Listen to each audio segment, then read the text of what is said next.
So let's look at some examples. Looking at hypothesis testing examples.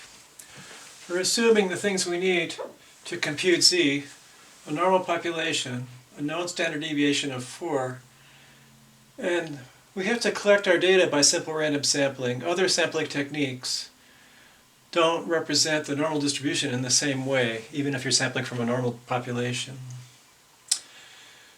We have ourselves a hypothesis testing framework. The null hypothesis is mu is 10. The alternative is a greater than alternative. Mu is greater than 10. A sample size of 100. A sample mean of 10.75. So we go ahead and compute Z. Z is x bar minus mu. We might put mu naught here. Mu naught means it's the mu stated in the null hypothesis. That's a way of keeping track of where we got it from. It might not be the true mean. We divide that by sigma over root n. Sigma has to be given. It's 4. And we put all the values in. So there they all are. 10.75 minus 10, 4 over root 100. I hope I did that right. And then we compute the answer, 1.875.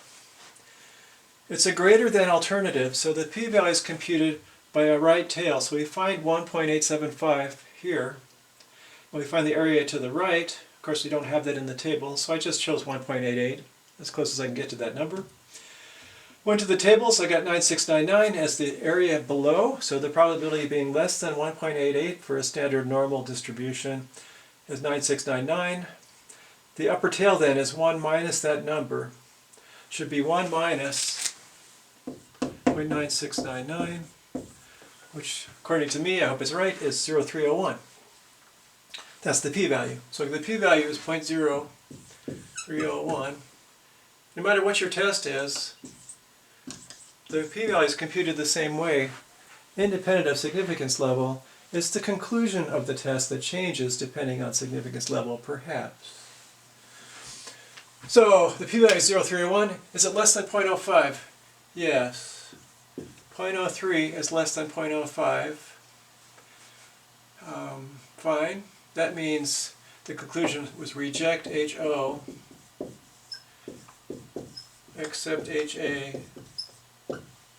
We could say more things.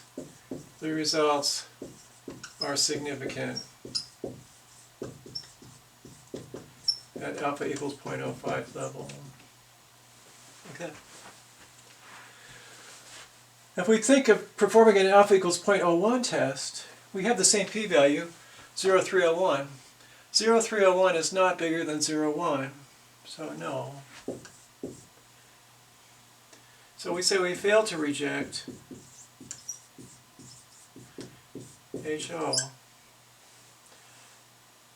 Results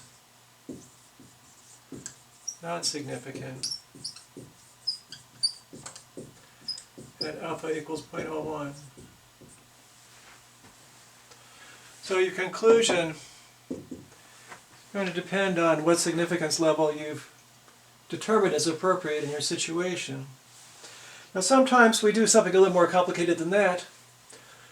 We'll say, I got a p-value less than 0.05, so the results are considered statistically significant, meaning it's probably not random variation, but we'll also say the results aren't significant at the 0.01 level, saying the evidence isn't really strong.